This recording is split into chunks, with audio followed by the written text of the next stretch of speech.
The Acts of the Apostles, continuing in chapter 24, from the LSV. And after 5 days, the chief priest, Ananias, came down with the elders and a certain orator, Tertullus, and they disclosed to the governor the things against Paul. And he, having been called, Tertullus began to accuse him, saying, enjoying much peace through you, and worthy deeds being done to this nation through your forethought, always also and everywhere we receive it, most notable Felix, with all thankfulness. And that I may not further be tedious to you, I exhort you to hear us concisely in your gentleness. For having found this man a pestilence, and moving a dissension to all the Jews through the world, also a ringleader of the sect of the Nazarenes, who also tried to profane the temple, whom we also took and wished to judge according to our law. And Lysias, the chief captain, having come near, took away out of our hands with much violence, having commanded his accusers to come to you, from whom you may be able yourself, having examined, to know concerning all these things of which we accuse him. And the Jews also agreed, professing these things to be so. And Paul, the governor, having beckoned to him to speak, answered, knowing that for many years you have been a judge to this nation, I answer more cheerfully the things concerning myself. You being able to know that it is not more than 12 days to me since I went up to worship in Jerusalem, and neither did they find me reasoning with anyone in the temple, or making a dissension of the multitude, nor in the synagogues, nor in the city, nor are they able to prove against me the things concerning which they now accuse me. And I confess this to you, that according to the way that they call a sect, so I serve the God of the fathers, believing all things that have been written in the law and the prophets, having hope toward God, which they themselves wait for, that there is about to be a resurrection of the dead, both of righteous and unrighteous. And in this I exercise myself, to always have a conscience void of offense toward God and men. And after many years I came, about to do kind acts to my nation, and offerings, in which certain Jews from Asia found me purified in the temple, not with multitude, nor with tumult, whom it is necessary to be present before you, and to accuse, if they had anything against me, or let the same say it, if they found any unrighteousness in me, in my standing before the Sanhedrin. Except concerning this one voice in which I cried, standing among them, concerning a resurrection of the dead, am I judged by you today. And having heard these things, Felix delayed them, having known more exactly of the things concerning the way, saying, when Lysias, the chief captain, may come down, I will know fully the things concerning you, having also given a direction to the centurion to keep Paul, to let him also have liberty, and forbid none of his own friends to minister or to come near to him. And after certain days, Felix, having come down with his wife Drusilla, being a Jewess, he sent for Paul, and heard him concerning the faith toward Christ.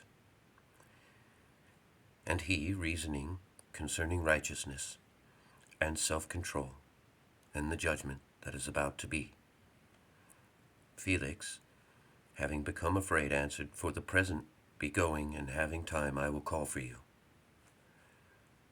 And at the same time also, hoping that money will be given to him by Paul, that he may release him, Therefore also sending for him often, he was conversing with him.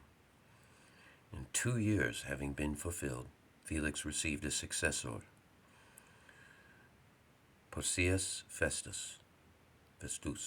Felix, also willing to lay a favor on the Jews, left Paul bound. Chapter 25. Festus, therefore, having come into the province after 3 days, went up to Jerusalem from Caesarea. And the chief priest and the principal men of the Jews disclosed to him the things against Paul, and were calling on him, asking favor against him, that he may send for him to Jerusalem, making an ambush to put him to death in the way. Then indeed Festus answered that Paul is kept in Caesarea, and is himself about to go forth speedily. Therefore, those able among you, he says, having come down together, if there be anything in this man, let them accuse him. And having tarried among them more than 10 days, having gone down to Caesarea, on the next day, having sat on the judgment seat, he commanded Paul to be brought. And he, having come, there stood around the Jews, who have come down from Jerusalem, many and weighty charges they are bringing against Paul, which they were not able to prove. He, making defense, said, neither in regard to the law of the Jews, nor in regard to the temple, nor in regard to Caesar, did I commit any sin. And Festus, willing to lay on the Jews a favor, answering Paul, said, are you willing, having gone up to Jerusalem, to be judged before me there concerning these things? And Paul said, at the judgment seat of Caesar I am standing, where it is necessary for me to be judged. I did no unrighteousness to Jews, as you also very well know. For if I am indeed unrighteous and have done anything worthy of death, I do not deprecate to die. And if there is none of the things of which these accuse me, no one is able to make a favor of me to them. I appeal to Caesar. Then Festus, having communed with the council, answered, to Caesar you have appealed, to Caesar you will go.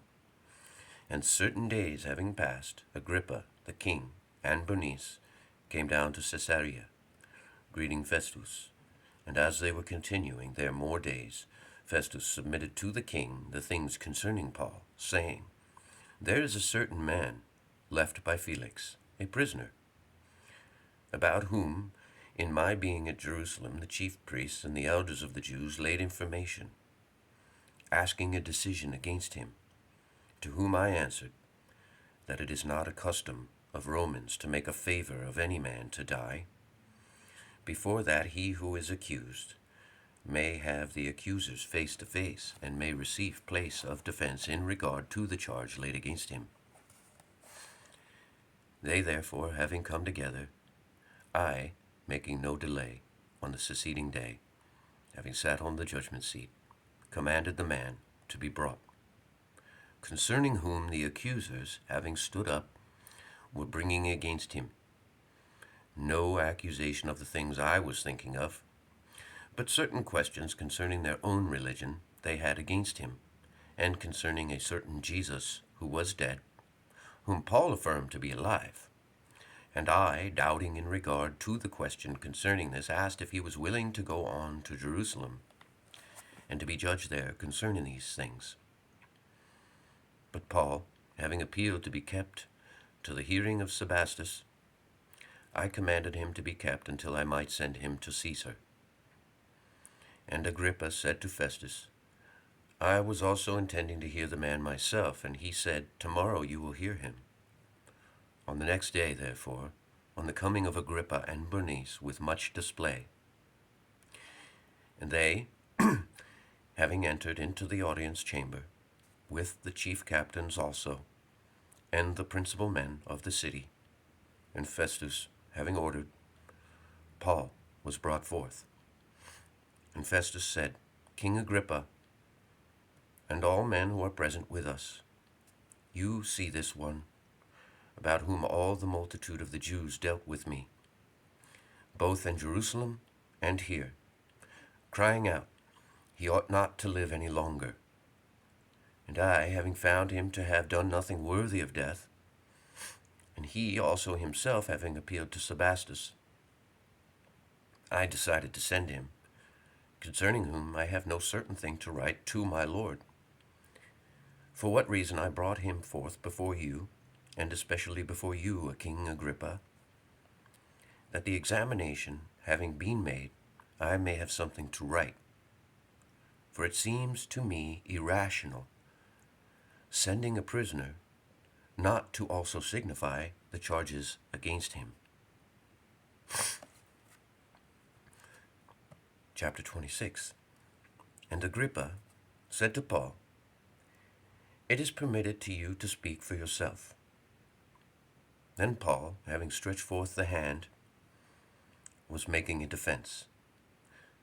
Concerning all things of which I am accused by Jews, King Agrippa, I have thought myself blessed, being about to make a defense before you today, especially knowing you to be acquainted with all things, both customs and questions among Jews. For this reason I implore you to hear me patiently. The manner of my life, then, indeed from youth, which from the beginning was among my nation in Jerusalem,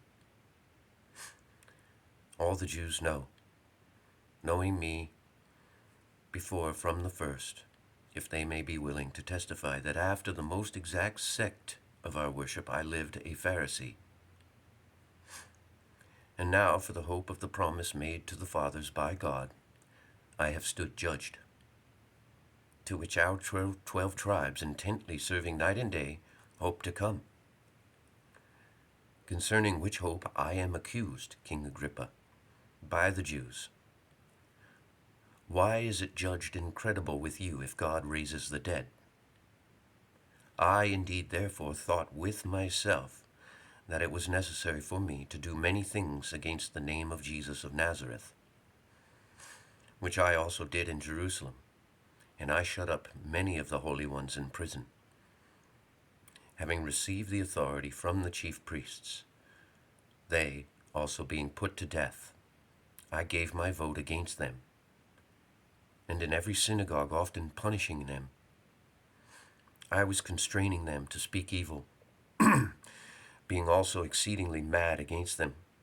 I was also persecuting them, even to strange cities, in which things also, going on to Damascus with authority and commission from the chief priests. At midday I saw in the way, O king, out of heaven, above the brightness of the sun, shining around me a light, and those going on with me. And we, all having fallen to the earth, I heard a voice speaking to me, and saying in the Hebrew dialect, Saul, Saul, why do you persecute me? It is hard for you to kick against the goads. And I said, Who are you, Lord? And he said, I am Jesus, whom you persecute. But rise and stand on your feet. For this I appeared to you, to appoint you an officer and a witness, both of the things you saw and of the things in which I will appear to you, delivering you from the people and the nations to whom I now send you, to open their eyes, to turn them from darkness to light, and from the authority of Satan to God,